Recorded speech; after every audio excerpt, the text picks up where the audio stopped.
Hello all, ఎలా ఉన్నారు? ఈరోజు టాపిక్ ఏంటి? సరే ఫస్ట్ అయితే ఇంట్రో చెప్పుకుందాము. Welcome back to my channel Suresh Rama vlogs.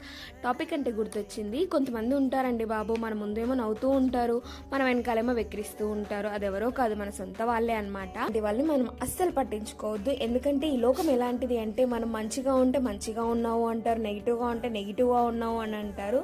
So వీళ్ళ గురించి మనం బాధపడడం ఎందుకు? మనకు తెలుసు మనం ఎలా ఉండాలో, ఏం చేస్తున్నాము. సో ఎవరి గురించి పట్టించుకోకుండా మనం ఎలా ఉండాలనుకుంటున్నామో అలా ఉంటే బెటర్ అనుకుంటున్నాను. అసలు నన్ను పట్టుకొని ఈగో యాటిట్యూడ్ అంటున్నారు. నా వరకు రానంత వరకు నేను చాలా కామ్గా ఉంటాను. వన్స్ నా దగ్గరకు వచ్చారంటే నన్ను నేను డిఫెండ్ చేసుకోలేకుండా ఉండలేను. ఎవరో వస్తారు, ఎవరో నా సైడ్ తీసుకుంటారని మాత్రం వెయిట్ చేయను.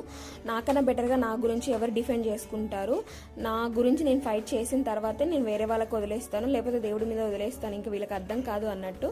ఒక విషయం చెప్పనా, నా గురించి ఒక బిర్యానీ పొట్లం కొనిస్తే చాలండి, కరిగిపోయే మనసు నాది.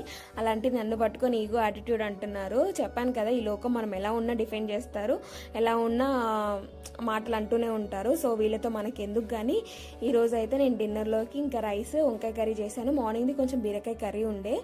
సో ఎంతమంది నా ఈ టాపిక్కి రిలేట్ అయ్యారో కామెంట్ సెక్షన్లో చెప్పండి. ఈ వీడియో అయితే ఇంతటితో ఎండ్ చేస్తున్నాను. ఇది నా ఫైనల్ ప్లేటింగ్. Bye bye.